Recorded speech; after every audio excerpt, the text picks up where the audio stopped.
From 1904 to 2020, 191,098,244 people have visited Yellowstone National Park. These people have come here for the beauty of something so rare and unusual. The last volcanic eruption of the Yellowstone Caldera was 631,000 years ago, and it is still producing heat through geysers, hot springs, fumaroles, and mud pots. It is the fourth largest supervolcano in the world, making it a prominent fixture in American history and geography. The creation of Yellowstone National Park was one of the most important initiatives in American history, ushering in the formation of the National Park Service and impacting how Americans learn about nature and the techniques needed to conserve Earth's wildlife. Before the public knew about Yellowstone, many explorers and mountain men stumbled upon it.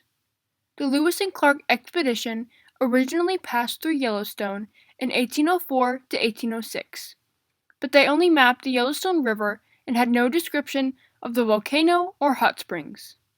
In later years, a member of the group, John Coulter, returned as a mountain man in the area. He recorded information about the unique features and reported it to William Clark. Coulter, at the time, was working in the Missouri Fur Trading Company and had been traveling to Yellowstone to try to trade with local tribes. After Coulter discovered some of the strange land, many other fur trappers came here to see if they could find some of Coulter's hell, as it was called. Wildcat Bill Hamilton told of a place he himself had not seen but had heard from fellow trappers. In the year 1839, a party of 40 men started on an expedition up the Snake River. In the party were Durkaman, Louis Anderson, Jim and John Baker, Joe Powell, Lim Humphrey, and others. They passed Jackson Lake, catching many beaver, and crossed the Continental Divide, following down the upper Yellowstone Elk River to the Yellowstone Lake.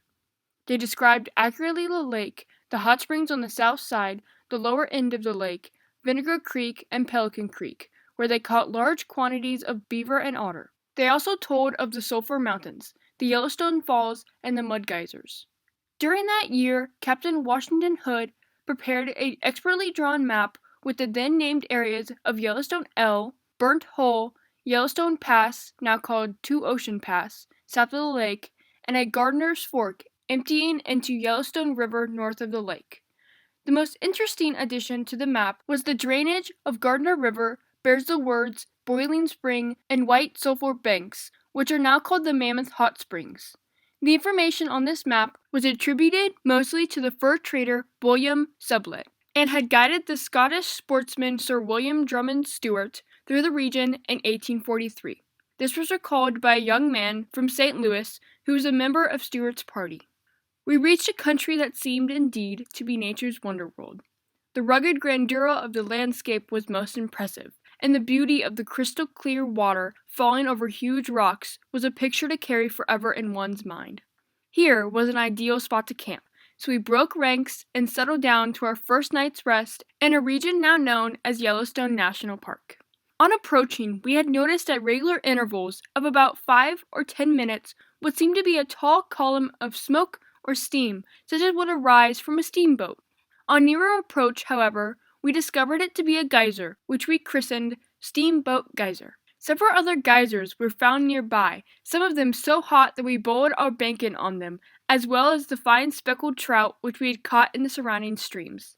One geyser, a soda spring, was so effervescent that I believed the syrup to be the only thing lacking to make it equal a giant ice cream soda, of the kind now popular at a drugstore. We tried some experience with our first discovery by packing it down with armfuls of grass. Then we placed a flat stone on top of that, on which 4 of us, joining hands, stood in a vain attempt to hold it down. In spite of our efforts to curb nature's most potent force, when the moment of necessity came, old Steamboat would literally rise to the occasion and throw us all high into the air like so many feathers. It inspired one with great awe for the wonderful works of the Creator to think that this had been going on with the regularity of clockwork for thousands of years, and the thought of our being almost the first white men to see it did not lessen its effect. While some of the public at the time discredited the fur trader's stories, they proved very durable and were mostly true. Furthermore, the trappers were not completely oblivious to the fact that what they found was a monumental discovery for America. but they did not realize it completely until Yellowstone National Park's official creation in 1872. While Nathaniel Pitt Langford was making plans for a late summer expedition into the Yellowstone region, another explorer attempted the area. While his venture added nothing to the knowledge of Yellowstone, it influenced the Washington Party to use the Yellowstone River route as a proper approach. On August 13, 1870, after many disruptions on who would be going on the trip, the Helena Daily Herald reported on the Yellowstone expedition. Monday morning at 8 o'clock is the time set for the departure of the long-talked-of Yellowstone expedition. The roll has been called. Thus far, the following gentleman from Helena has answered to their names promptly and given an affirmative response. Honorable H. D. Washburn, Surveyor General of the Territory. Honorable N. P. Langford. Honorable Truman C. Efforts, late Assessor of Internal Revenue. M. F. Truitt, Judge of the Probate Court. Samuel T. Hossier, President of the First National Bank. Warren C. Gillette, Esquire. Cornelius Hedges, Esquire, Benjamin Stickney, and Walter Trumbull. Deer Lodge will be represented in the person of Jane Stewart of the well-known mercantile firm of Dance, Stewart & Co., who has become quite famous in the mountain country as a daring and successful Indian fighter. Boulder Valley will be represented by J. M. Green, who will join the expedition at Bozeman City. At Fort Ellis, the party will be strengthened by a military escort consisting of Lieutenant Doan and 12 men.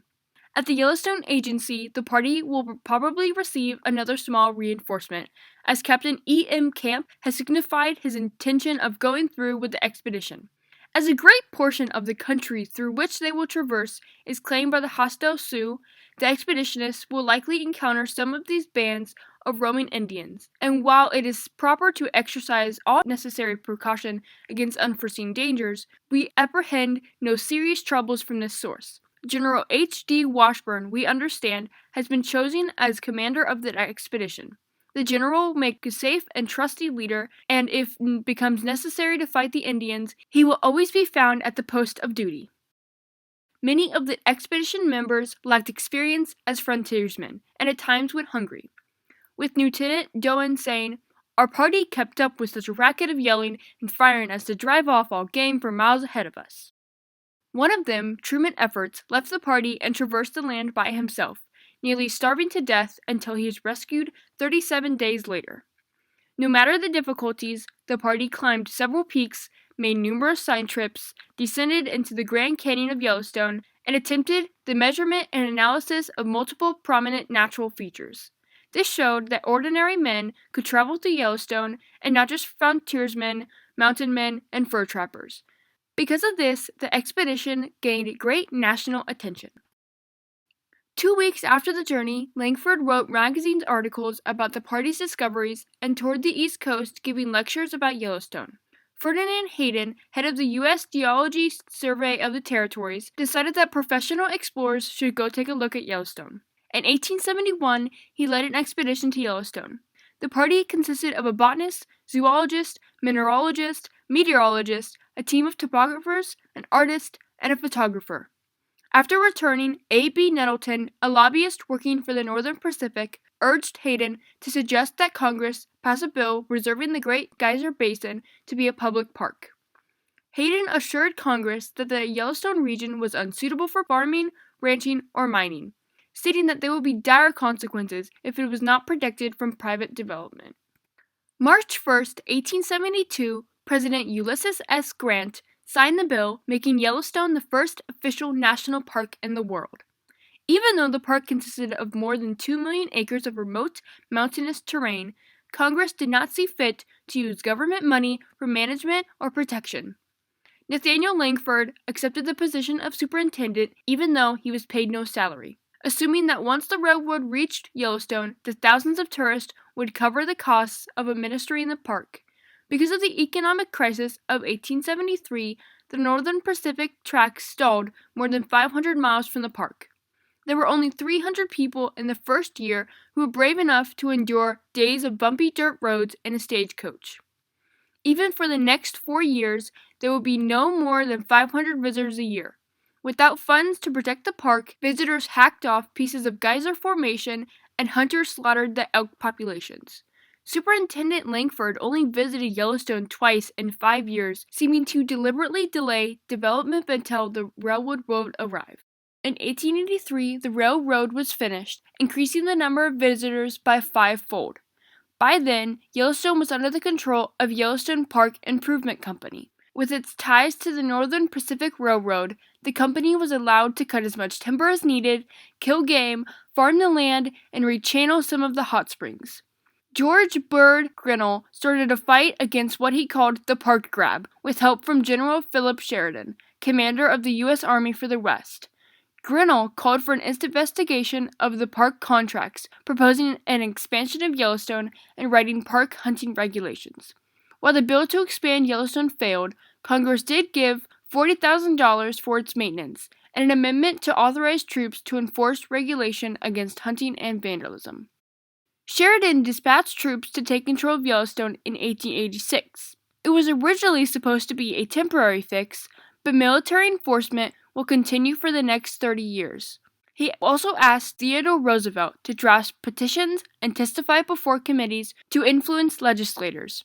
The only problem was that there was no law giving Yellowstone's caretakers the authority to protect its wildlife. Grinnell used a poaching incident in 1894 to gain public support.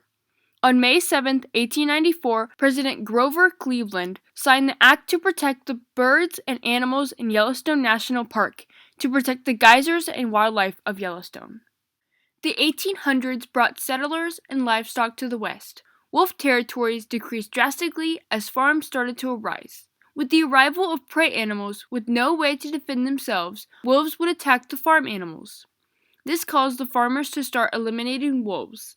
By the late 1800s and early 1900s, predator control, including poisoning, was practiced in the park.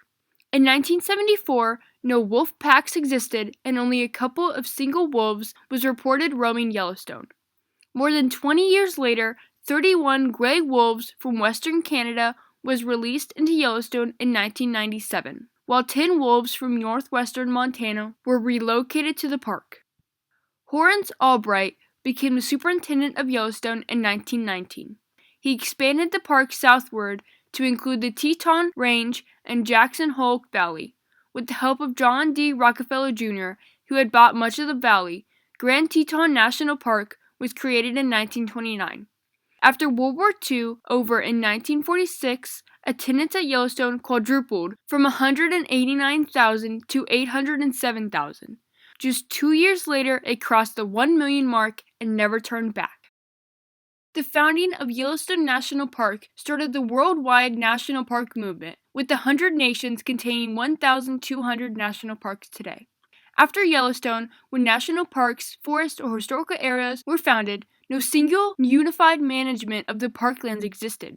Some were administered by the Department of the Interior, the War Department, or the Forest Service of the Department of Agriculture. On August 25, 1916, President Woodrow Wilson signed the act creating the National Park Service, the Organic Act, stating, "The service thus established shall promote and regulate the use of the federal areas known as the national parks, monuments, and reservations, by such means and measures as conform to the fundamental purpose of the said parks, monuments, and reservations, which purpose is to conserve the scenery and the natural and historic objects and the wildlife therein, and to provide for the enjoyment of the same in such matter and by such means as will leave them unimpaired for the enjoyment of future generations."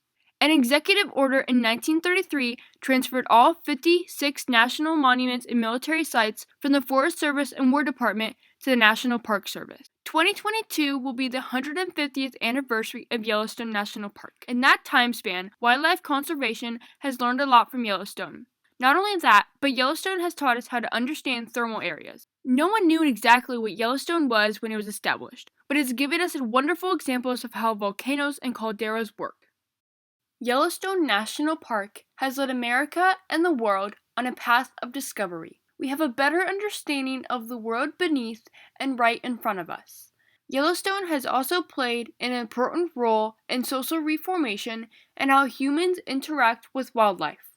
I believe humanity would not be where we are today without the help of Yellowstone. We can never know how life would have been different if those explorers didn't wonder about that strange place, but I am glad that all of those people went out and discovered it.